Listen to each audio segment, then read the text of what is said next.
Oke, mari kita langsung saja ya. Pernah nggak sih Anda merasa heran gitu sama keputusan yang Anda buat? Atau mungkin keputusan orang lain? Misalnya nih, Anda udah beli tiket pertandingan basket, mahal pula. Tapi pas malam H ada badai salju gede banget. Logikanya kan mending di rumah aja ya. Tapi karena tiketnya udah dibeli, jadi ya nekat aja gitu berangkat. Atau pernah nggak ngerasa lebih sebel gitu pas harus bayar mahal buat sebotol bir di warung kecil pinggir pantai dibandingin bayar lebih mahal lagi buat bir yang sama persis tapi di bar hotel mewah. Padahal minumnya ya sama-sama di pantai juga. Aneh kan? Nah, contoh-contoh tadi itu langsung kena ke inti pembahasan kita hari ini. Kita bakal coba kupas nih, gimana sih perilaku kita sebagai manusia itu seringkali, ya, nggak sejalan sama model ekonomi standar. Model yang nganggap kita semua ini makhluk super rasional, pengambil keputusan optimal yang dingin gitu. Atau, kalau pakai istilah sumber kita, buku Misbehaving dari Richard Thaler, disebutnya econs. Tepat sekali. Buku itu wah isinya cerita sama penelitian menarik banget. Nunjukin gimana kita sebagai humans ini beneran bikin keputusan. Jadi misi kita dalam penelusuran kali ini yaitu membongkar beberapa gagasan kunci dari ekonomi perilaku. Kita lihat nanti gimana ini muncul dalam keputusan sehari-hari, cara kita ngatur duit, bahkan sampai ke cara kerja pasar dan kebijakan publik. Siap-siap aja deh, bakal banyak momen aha tentang diri Anda. Kita nanti fokus ke faktor-faktor yang menurut teori ekonomi klasik tuh seharusnya nggak relevan. Tapi nyatanya, wah pengaruhnya gede banget ke pilihan kita. Kenapa penting memahami penyimpangan ini? Ya bukan cuma buat ngerti diri sendiri aja sih, tapi juga biar kita lebih paham dunia di sekitar kita. Oke, kita mulai dari salah satu bias yang paling kuat deh, yang ngebentuk cara kita lihat dunia. Oke, nah ini saya penasaran. Sering banget kan kita dengar, katanya lebih baik mencegah rugi daripada ngejar untung. Ini ada penjelasan ilmiahnya nggak sih? Misalnya nih, kenapa rasanya lebih sakit gitu ya kalau kehilangan uang 100.000 yang udah kita pegang, dibanding rasa senengnya pas tiba-tiba nemu uang 100.000? Pertanyaan bagus itu.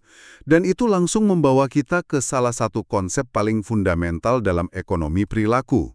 Loss aversion, atau keengganan merugi. Jadi, penelitian, terutama oleh Kahneman dan Tversky yang dirangkum di Prospek Teori, itu nunjukin kalau secara psikologis, dampak negatif dari rugi itu rasanya jauh lebih kuat. Kira-kira ya 2 kali lipat lah dibanding dampak positif dari untung yang nilainya sama. Kehilangan 100.000 itu sakitnya bisa 2 kali lipat dibanding senengnya nemu 100.000. Hah, 2 kali lipat? Wah, gede juga ya bedanya. Jadi ini yang ngejelasin kenapa dulu industri kartu kredit ngotot banget ya, biar biaya tambahan buat pakai kartu itu disebutnya diskon tunai, bukan biaya tambahan kartu kredit. Tepat sekali. Karena biaya tambahan itu rasanya kayak rugi, kayak kehilangan sesuatu. Orang nggak suka banget kan? Kalau diskon tunai, rasanya kayak keuntungan yang dilewatkan aja. Dampaknya lebih kecil secara psikologis. Ini juga nyambung ke fenomena endowment effect, atau efek kepemilikan. Kita cenderung menilai barang yang udah kita punya itu jauh lebih tinggi nilainya dibanding barang yang sama persis tapi belum kita punya. Oh, kayak eksperimen terkenal yang pakai mug kopi itu ya, yang orang dikasih mug gratis, terus pas disuruh jual lagi, mintanya harga tinggi. Tapi orang yang nggak punya mug, nawarnya rendah banget. Betul, persis itu. Pemilik mug itu ngerasa bakal kehilangan mugnya kalau dijual. Jadi mereka minta kompensasi harga yang tinggi. Di studi aslinya sekitar $5,25. Nah, calon pembeli kan nggak ngerasain kerugian itu. Jadi mereka nilai ya berdasarkan nilai guna biasa aja, sekitar 2,25 sampai $2,75 gitu.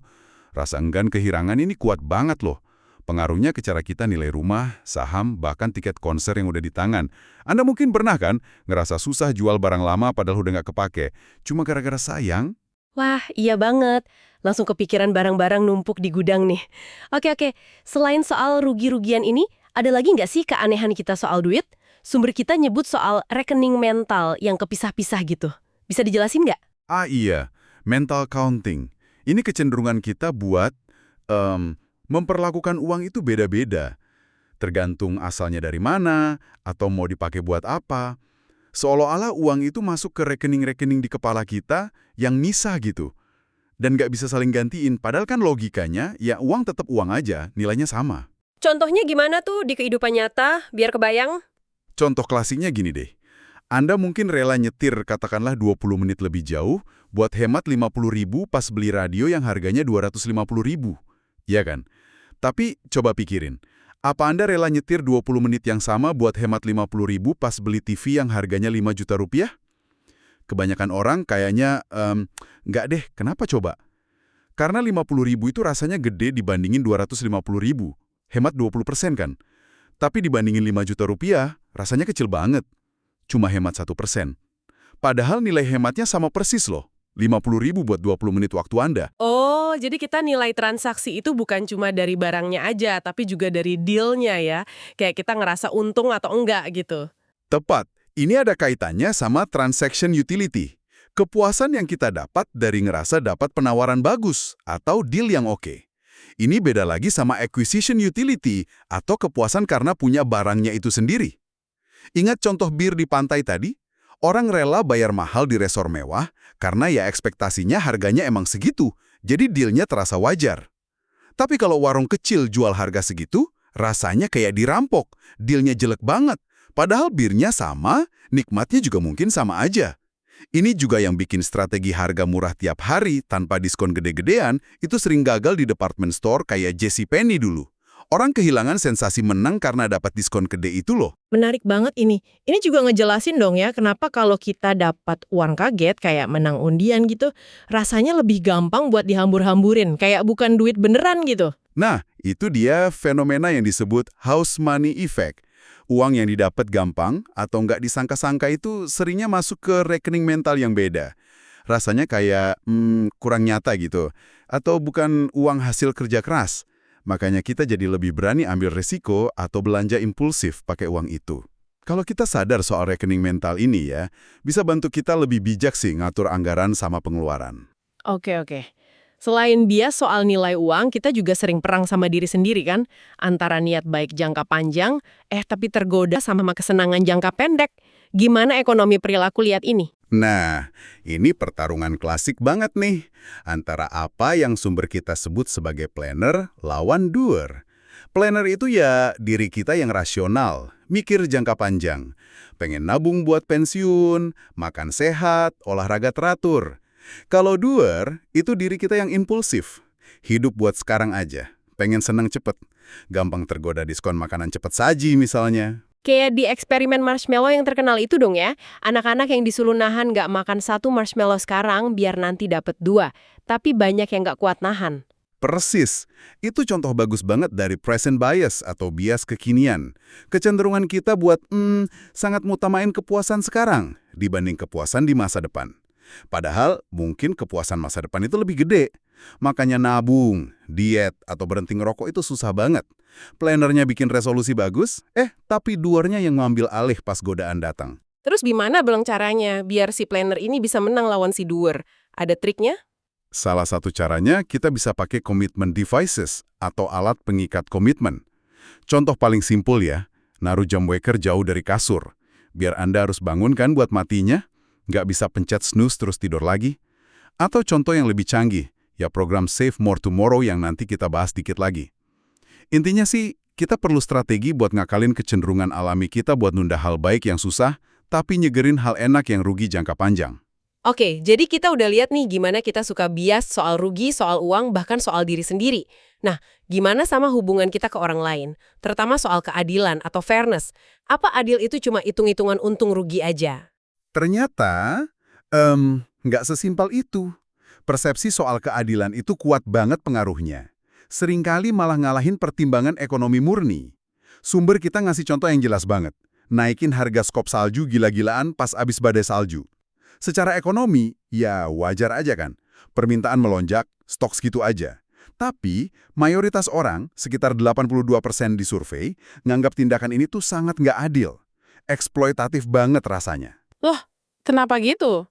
Bukannya itu hukum permintaan dan penawaran biasa ya? Karena kita sebagai humans itu peduli sama niat dan norma sosial. Nggak cuma angka. Naikin harga pas orang lain lagi susah, itu dianggap ngambil untung secara nggak pantas aja. Yang menarik, persepsi ini bisa berubah loh. Misalnya, ngelelang boneka langka terakhir sebelum Natal itu dianggap nggak adil. Tapi nih, kalau hasil lelangnya disumbangin ke badan amal, misalnya UNICEF gitu, tindakan yang sama jadi bisa diterima. Nah kan, niat dibaliknya itu penting ternyata. Wah, iya juga ya. Ada contoh lain nggak gimana persepsi keadilan ini agak aneh gitu kalau dilihat dari kacamata ekonomi murni? Ada. Misalnya gini, motong gaji nominal karyawan, katakanlah 7%, pas lagi nggak ada inflasi. Itu dianggap sangat nggak adil sama mayoritas orang. Tapi, coba bandingin sama ini. Naikin gaji cuma 5%, pas inflasi lagi 12%. Itu kan artinya daya beli real turun 7%. Sama aja kan ruginya? Tapi anehnya, ini justru dianggap lebih bisa diterima. Kenapa coba? Ya karena potongan gaji nominal itu rasanya kayak kerugian langsung. Balik lagi ke loss aversion tadi. Sementara kenaikan gaji yang kalah sama inflasi itu nggak terasa kayak duit diambil dari kantong kita secara langsung. Pantesan ya perusahaan mesti hati-hati banget soal harga. Kayak kasus Uber tuh, dengan surge pricing-nya yang sering banget diprotes orang karena dianggap nggak adil. Betul sekali. Surge pricing pas permintaan lagi tinggi, itu mungkin efisien secara ekonomi. Tapi ya sering banget dianggap nggak adil sama konsumen. Apalagi pas kondisi darurat. Bahkan eksperimen klasik kayak Ultimatum Game juga nunjukin ini. Orang itu rela loh nolak tawaran bagi duit, jadi dia nggak dapat apa-apa sama sekali, cuma gara-gara ngerasa tawarannya terlalu rendah dan nggak adil. Kita itu bersedia rugi secara finansial cuma buat ngehukum ketidakadilan. Ini jelas banget nantang asumsi kalau kita cuma peduli maksimalin untung pribadi doang. Oke, ini semua masuk akal sih buat keputusan pribadi atau transaksi sehari-hari. Tapi gimana kalau di pasar keuangan? Kan di sana taruhannya gede, banyak profesional, harusnya lebih rasional dong ya. Teori pasar efisien atau EMH kan bilangnya gitu. Nah, itu dia asumsi lama yang dominan banget. Terutama gagasan Efficient Market Hypothesis atau EMH dari Eugene Fama. EMH itu punya dua klaim utama. Pertama, no free lunch. Artinya, Anda nggak bisa konsisten ngalahin pasar karena semua info udah kecermin di harga. Kedua, price is right. Artinya, harga aset di pasar itu selalu mencerminkan nilai intrinsik sebenarnya. Nggak mungkin salah harga, gitu. Tapi buku ini kayaknya nggak setuju ya sama itu, terutama yang kedua. Banget. Sangat menantang klaim kedua, yang price is right itu. Ekonomi perilaku nunjukin banyak banget bukti kalau harga aset itu bisa banget nyimpang dari nilai intrinsiknya. Penyebabnya? Ya bias psikologis kolektif para pelaku pasar. Robert Shiller nunjukin volatilitas pasar saham itu terlalu liar kalau cuma dijelasin pakai perubahan fundamental ekonomi aja. Ingat nggak kejatuhan pasar tahun 1987? Itu terjadi tanpa ada berita ekonomi gede loh. Atau fenomena saham losers, saham yang kinerjanya jelek, malah cenderung ngalahin saham winners di periode berikutnya. Ini bukti adanya overreaction atau reaksi berlebihan dari investor. Terus gimana dong argumen yang bilang kalau ada investor profesional atau arbitrageurs yang bakal benerin kesalahan harga ini, kan mereka bisa ambil untung? Nah ternyata, ada yang namanya limits to arbitrage. Ada batasan buat melakukan arbitrase itu. Jadi, bahkan pas harga udah jelas-jelas salah, misalnya kayak kasus closed end funds yang diperdagangin jauh di bawah nilai aset bersihnya, atau kasus aneh Tricom dan Palm yang dibahas di sumber kita itu, uang pinter ini nggak selalu bisa atau mau benerinnya. Kenapa? Ya karena ada risiko harganya malah makin salah sebelum akhirnya benar. Proses arbitrase itu sendiri juga nggak gratis dan ada risikonya. Jadi kesimpulannya gimana nih buat pasar keuangan? Kesimpulannya gini, klaim no free lunch itu mungkin, ya sebagian besar bener lah. Emang susah banget buat konsisten ngalahin pasar. Tapi, klaim price is right itu jelas salah. Harga bisa salah, dan kadang-kadang salahnya parah banget, kayak pas ada gelembung aset atau bubbles. Intinya, pasar itu nggak sepenuhnya efisien karena ya isinya humans, bukan icons yang dingin dan rasional itu. Oke. Nah, setelah kita bongkar semua penyimpangan perilaku kita ini, terus apa gunanya? Gimana pemahaman ini bisa dipakai secara praktis? Disinilah konsep nudge masuk, kan? Tepat sekali. Jadi idenya gini, kalau kita tahu gimana orang cenderung salah berperilaku secara sistematis, kita bisa dong rancang lingkungan pilihan, atau istilahnya choice architecture.